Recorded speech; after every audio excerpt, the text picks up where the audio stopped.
Some important insights now on how House Republicans see today's big White House debt limit meeting between President Biden and congressional leaders. The House Speaker, Republican Kevin McCarthy, this morning urging his fellow House Republicans to stick together to maximize their negotiating leverage. The Speaker insists the only way the House will vote to raise the debt ceiling is if the President agrees to significant spending cuts. Republican Congressman Ken Buck of Colorado is here to join our conversation.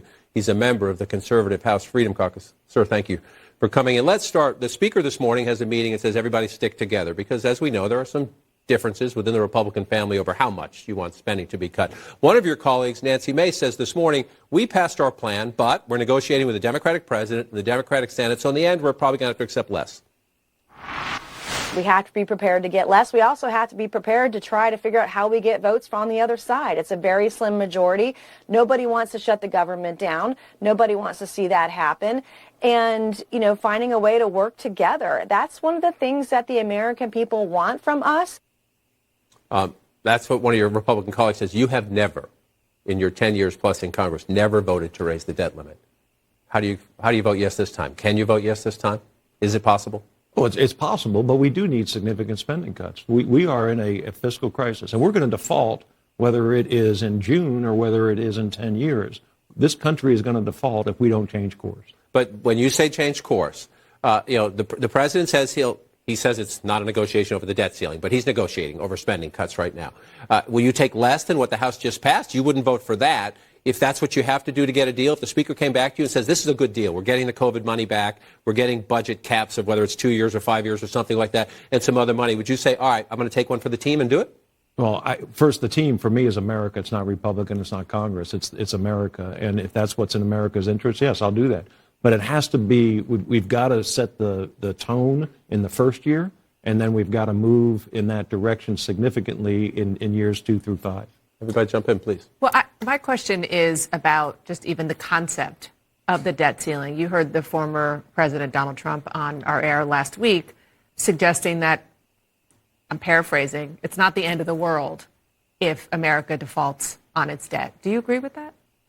I don't think it's the end of the world, and I don't know what a default looks like because we've never been there before. Is it something that happens slowly over time, and within day 2 or 3, America, we pass a debt ceiling? But I don't think that it is the end of the world to default. That doesn't mean I'm encouraging a default in any way, shape, or form. You don't think it's a threat to the economy? Even now, there's some jitters, even before we get to the actual date. Sure. So just today, some CEOs, forgive me for interrupting, just today, some CEOs say devastating scenario, jobs lost, faith and credit around the world devastated. Yeah. So what does that look like? Does it look like the stock market drops 1,000 points? Probably. Is it something that other countries take seriously? All of a sudden, America isn't going to support its debt or honor its obligations? I don't think anybody takes that seriously. I think they know. Right now, there's a political fight going on. How much spending are we going to cut? And when that decision's made, we'll move forward. On spending, I want to ask you specifically, you said on the Republican bill that it didn't cut enough spending. So if you have defense is off the table, if veterans is off the table, so that's my question to you. Are those things off the table for you, or should defense, should veterans, should Department of Homeland Security entitlements all be on the table? Everything should be on the table. The Democrat plan in 10 years takes us to $58 trillion of debt. The Republican plan, quote unquote, saves us $5 trillion. That's $53 trillion of debt. That's unacceptable. The Republican plan is unacceptable, and the Democrat. It is a bipartisan bankruptcy. That's what we have to avoid. But yes, the military is absolutely on the table.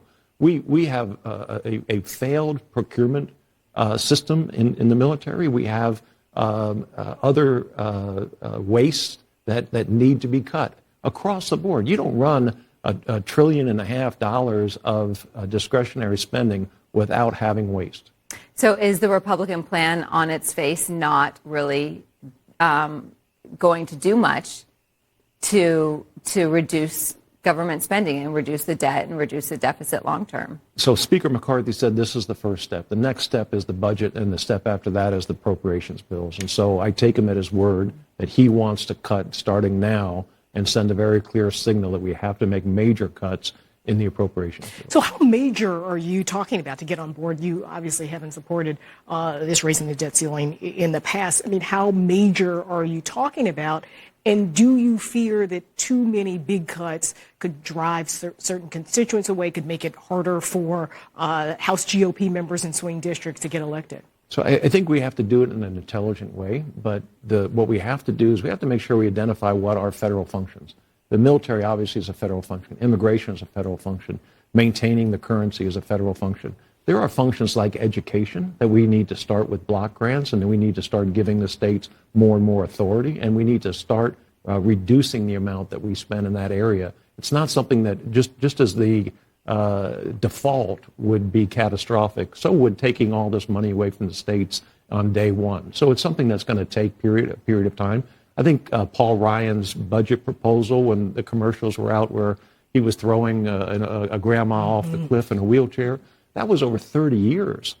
And so that's the kind of time frame that we have to take into account if we're ever going to get back to a balanced budget. To that point, the Speaker has 4 votes to spare within the Republican family. You guys all met this morning, and everybody, the Speaker, you were on our air during the Speaker's vote. He just barely got elected Speaker after a long process.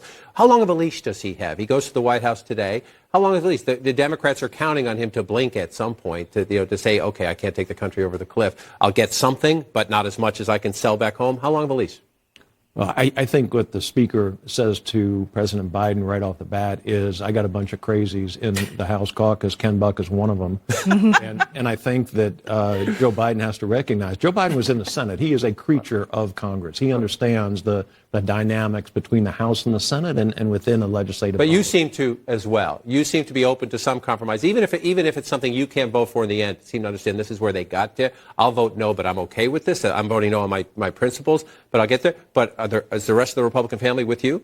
Or if Kevin McCarthy negotiates a deal that's less than what the House already passed, is someone going to challenge him for his job? Oh, great question. I'm not going to. I don't want that job. I think it's the worst job in America. Yeah, I think that there will be a challenge to Kevin McCarthy if he walks away from what he's doing, but he has made it very clear that he's not going to do that.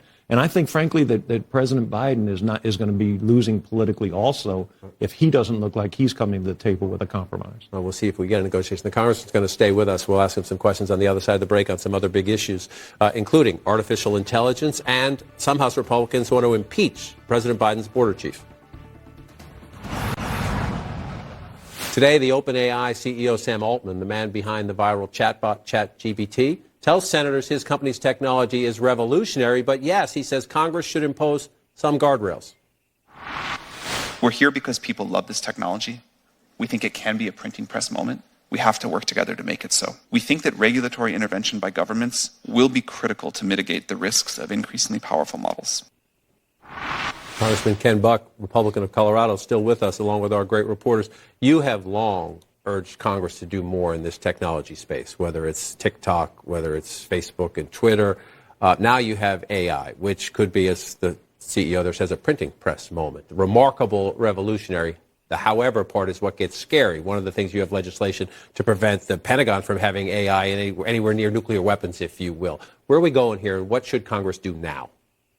Well, I spent an hour and a half last night listening to Sam Altman answer questions from various members of the House.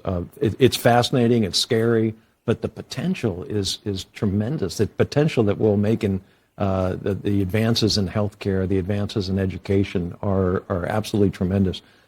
What he said unequivocally was that we are far ahead of China. And that's really the scary part, is that we regulate out innovation.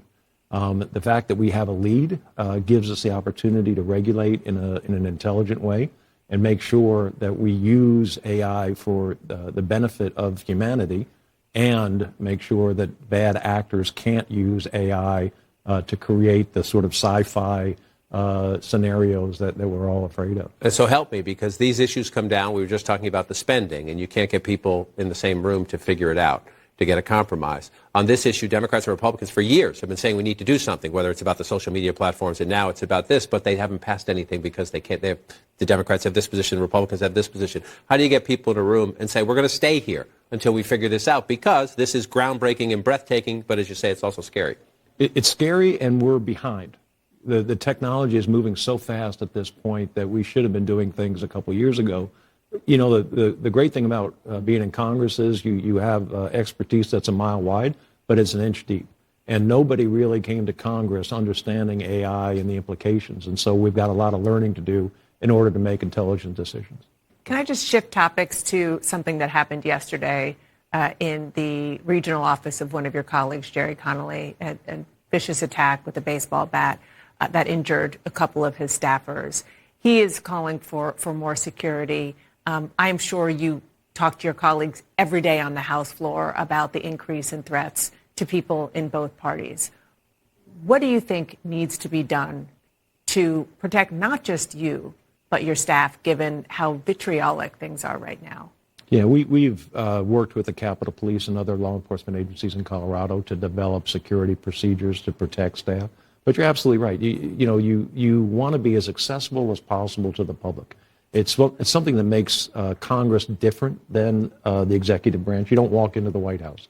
You don't walk into the Supreme Court. You can walk into Congress. We have magnetometers and other things to protect us in those buildings.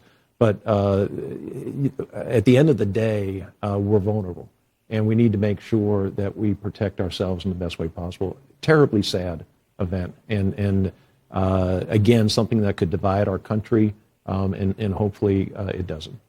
Shifting a little bit to 2024, it looks like it's going to be a fairly crowded field. Donald Trump, of course, already announced. Ron DeSantis probably at some point you served in the House with him.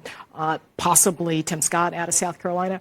Are people courting you at this point for your endorsement? What are you thinking about as you look at what's going to be a pretty robust field of challengers? Yeah, my kids don't even listen to me for endorsement, so I don't think that anybody's... Are they running for president? No. Okay. But they are voting for president, but they still don't listen to me. I think that we have a situation where time will allow us to sort things out on the Republican side.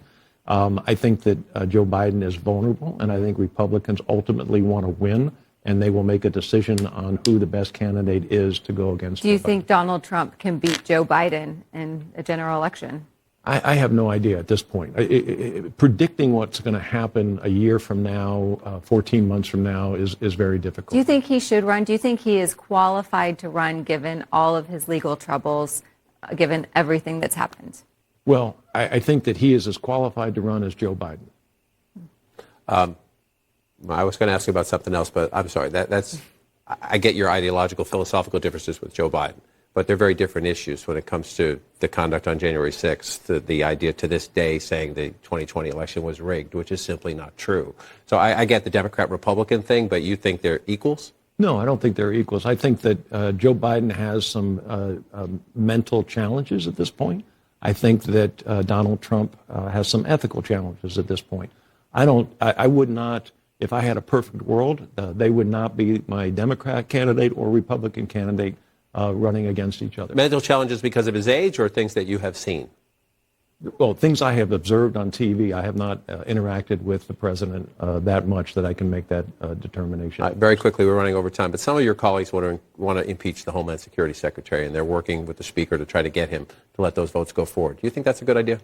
I think that there are other ways of dealing with this. I think impeachment is defined in the Constitution. There are very narrow reasons to impeach, and I think you've got to prove that he committed a high crime or misdemeanor. We can do it with the budget. We can just X out the position of Secretary of Homeland Security. He has to leave office. The next day, we amend the budget or amend the appropriations bill, and the president has to reappoint somebody or has to appoint somebody. I think there are other ways of dealing with somebody who has not administered the office well. We'll see how that plays out, Congressman. Appreciate your coming in and taking the questions. Really appreciate it very much.